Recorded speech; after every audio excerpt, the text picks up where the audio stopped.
This next step is how to model out the bicycle frame that's going to go with our animated wheels. Now you can see on the stage here, I've already got my two wheels situated on layer 1, which I will rename now to wheels. The next thing we're going to do is start developing our bicycle seat to give us an idea as to where the butt's going to go, and then we will go backwards and create the frame to our object. So let's go to the layer 3, which is our top layer, and I'm going to create myself a new oval. And I'm going to do my fill as black as the color of the seat, and there does not need to be a stroke. So the first thing we'll do is we'll create ourselves a circle of sorts. And then I'm going to intersect this seat with a line that goes straight across. And because these are all bitmapped objects, the bottom half can be selected, and then this whole line can be removed. Now this gives me a decent looking seat that I can then hover over the edges and transform the shape of it as needed. This particular seat then can be selected and then converted into a symbol. F8 is your shortcut to convert to symbol. And then we can call this the seat, and we can leave it as a movie clip and say OK. Now the placement of the seat is imperative to us figuring out the height and the location of the rest of the bicycle frame. So this is sitting on layer 1. Now I'm going to click on bike frame layer. Okay, so my two other layers are locked out. For this is going to be a series of using the paintbrush tool and the line tool. And so with this, we'll start off with the paintbrush tool, and I'm going to choose, let's say, a pinkish color to nicely offset it. And with this tool selected, we can also set our brush size. I had to reactivate the tool there. Set our brush size to a decent size for what's going to be the area in which the bars are going to come up and hit the handlebars up through here. So with that, let's give this a try. That's about a good size, so we're good with that. So I'm going to go straight on up with this and kind of turn it into handlebars. Pretty decent. I can obviously always go back and reform the shape of this, make it thicker or thinner, try to give it the details that we're looking for the actual bicycle frame. I'm going to switch over to an oval once again to create the sprocket area, and I'm going to set my stroke area to nothing, and the sprocket's going to start way over here in the back area, and we're going to drag it all the way to approximately like right here. Go to the V key and then adjust and place this in the appropriate location. And then we can further adjust the size and the shape of this. Let's make this a little thicker in the front. That's where the chain would go, and then we can drag this down on the back a little bit to stylize it a little bit. So pretty good. The next thing we'll do is we're going to go back and utilizing the line tool.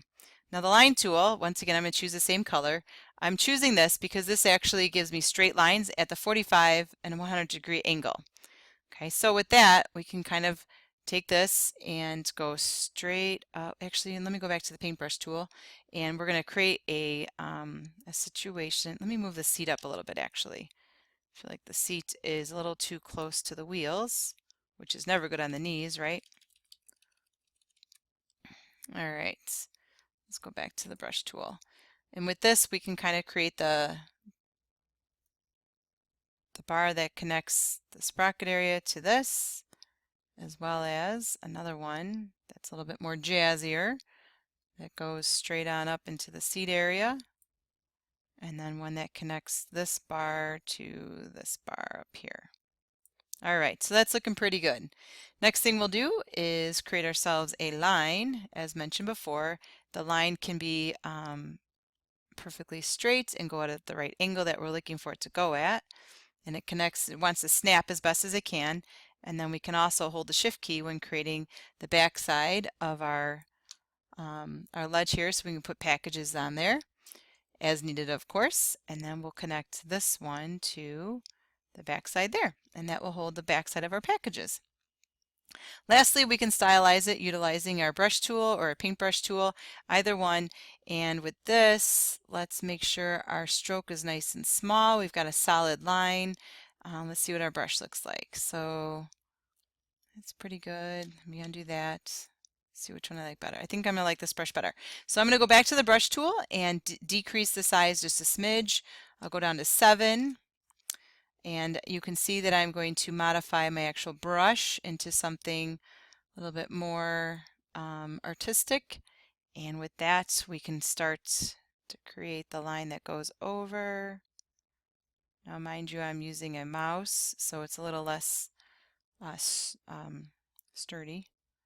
And we'll do another one that kind of goes up through here. Let me redo that one. That one's, my coffee hands are kicking in, right? All right, well, it turned into a dirt bike. Let me try it one more time. Let me change my brush.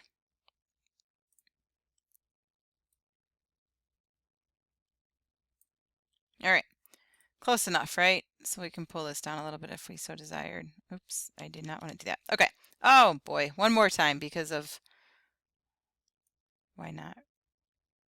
There we go. All right, not bad. So that's the front side of the rim area. So the next thing we can do is with all of these different parts that we have created, we can now go back out, and because our seat is on its own layer and our wheels are on their own layer, we can select all of this and turn this into a new symbol.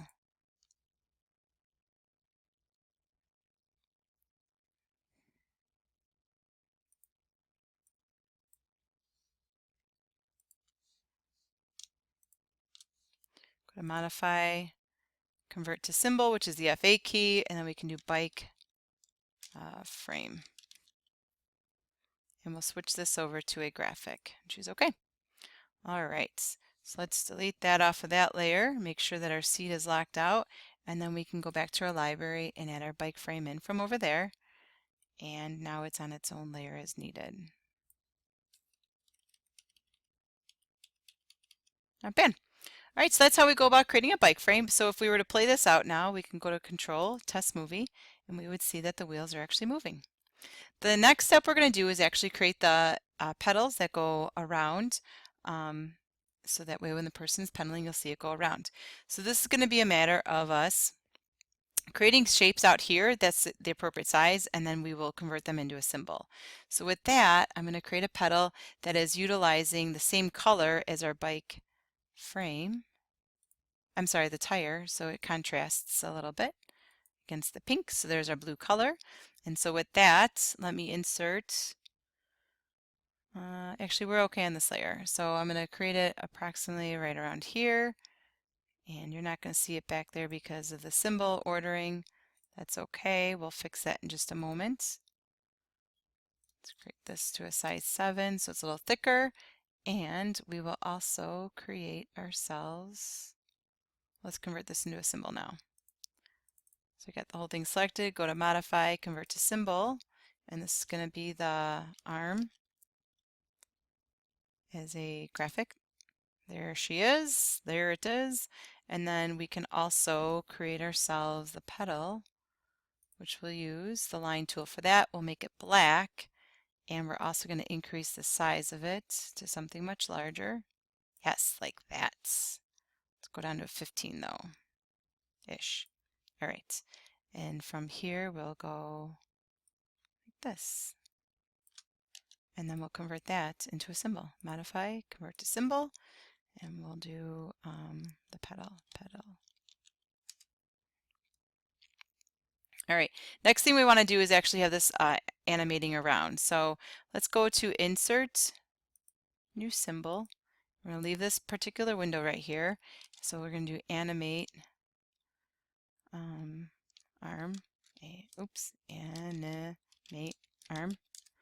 Okay.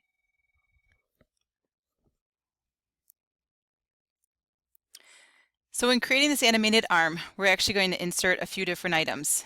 First of all, we're going to insert our arm that we just created of the right size. I'm going to insert a new layer. And we're also going to insert the pedal down here. All right, so the animated arm, let's place this. This is going to be the arm right here. This is the arm. Layer 2, we're going to rename this to the pedal. And we'll place that right here. And then we need to create ourselves actually another layer. And we're going to call this one the guide. So this right here is going to show you how to do a guided animation. So here we have the arm layer just below the guided layer. Okay, so with that, I'm going to create myself a circle. And the circle is going to be stroke only, no color. And I'm going to hold Shift and Alt when I create my circle. So that way the center point of the circle is going to be right here at the center point of the petal here. And once it's created, I'm going to say, oh goodness, I didn't mean to make it that big or that color, or it doesn't even matter what color it is, but I certainly don't need to be that big. So I need it to be about this big so that way the petal can actually follow along the circle in a guided path. So in order for a guided path to work, there has to be a start and end to it. So you'll notice like right here is where we're going to start it and end it. So what I'm going to do actually is zoom in nice and close so you can see this, is I'm going to come in here and select part of this red line and literally just delete it. But let me lock up my petal so I don't accidentally delete that. So now I've got a start and an end. You can see there's clearly a gap between the two. Okay, let's go back out. All right, so the next thing we're going to do is create the petal to exist. Let's say we're going to do the guide and insert a motion, nope, sorry, on the arm layer. So as we create this animated arm that's going to go around the actual bicycle, the first thing we're going to do is insert a couple different layers. So the very first layer that we're going to add here is at the bottom, and from the library we're going to grab from here our petal. Here's our petal. On the second layer is where we're going to get our arm from. Here's our arm. And then the third layer is going to be our guided layer. So the petal, let's arrange this so it's about vertical right there. And then on layer 2 is where our arm is going to be located here. So I'm trying to get these to snap as close as possible to one another. Excuse me, should go up in size there so we can kind of see this a little bit better. All right, so the next thing we're going to do is on layer 3, which is going to be our top layer. This is going to be called the guide. And as you can imagine, it's going to be a guided layer. Because we've got our petal in place, the exact height is in place right here. The next thing we're going to do is create ourselves a oval, and the outside of it I'm going to make red, and I'm going to set the size of the stroke pretty small, and go to the Shift Alt area right here, and I'm going to start it right smack dab in the middle of the very center of the animation that's going to occur. And so this will give me the exact center point of where the petal needs to exist. So there we go.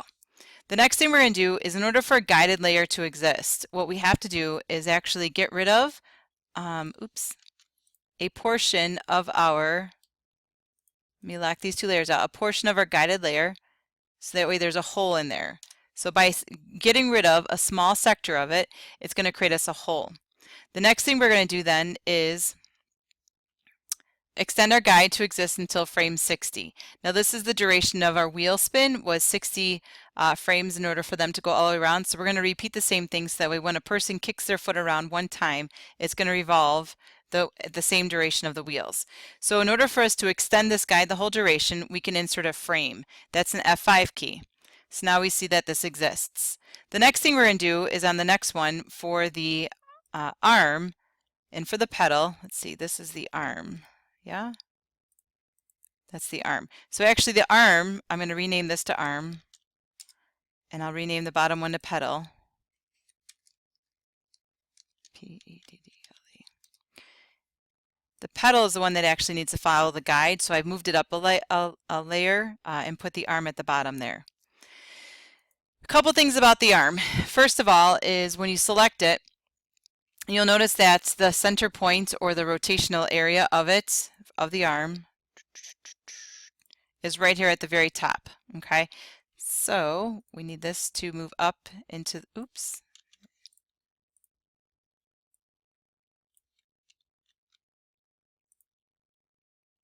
I think we're good.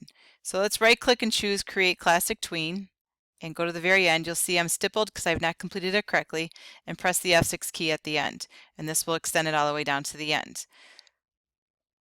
In doing so, on the right hand side of the screen, because we've done a classic tween on a movie clip, over here on the right side, it's going to ask us, would we like to rotate this? And we do. So when we choose the rotate, we can set this to clockwise, and so we're going to do this one time, and you can see the number 1 is right there. So to play this out, you'll see what this looks like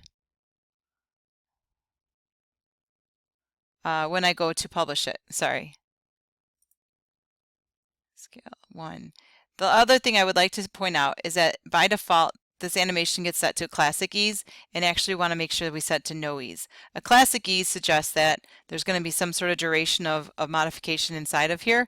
And so we don't want there to be any kind of delay or lag time, because the rotational ring going all the way around really needs to be set to none to match that of the petal that's going to go around our guided layer in just a moment here. So classic ease is set. It's going to go clockwise, and we're going to rotate it one time. The next thing we need to do is attach our petal to that red circle, which will be invisible because it is a guided layer. So once again, it exists here at the beginning, and so we need to go to the end and press F6, which is insert keyframe, and insert ourselves a classic tween. Classic tween works best with the guided layers. So before we can actually get this to work, we're going to click on the word guide, right click, and choose guide. Okay, so now this layer knows that it's actually a guided layer, and there's a little tool showing up on the left hand side. We're going to take the petal layer and click and drag and snap it up just a smidge. You see how it's moving up just a smidge? It now becomes a child to the guide layer. So if we zoom in nice and close, oops, wrong direction, to this guided layer, when we select the actual petal itself, you're going to see that that black circle is going to want to snap to this red line. Okay, so you can see that we're doing this right here at the very beginning at frame 1, and that's going to be the start of the petal, and we want it snapping to it. And then we're going to go to frame 60 and make sure that it is also snapping to the end of that red line on the far right side over here. And so it looks like it connected to it. There we go. It's a process. All right, so let's see if this actually works. We won't know until we actually run or control run the file. So let's go back to our scene 1, and we're going to grab from our library our animated arm and drag this out to our bike frame layer, which is fine. Oops. And go to Control and choose Test. And there it goes. And that is how we can get our petal to spin around. I hope you enjoyed the video and this was helpful. Take care.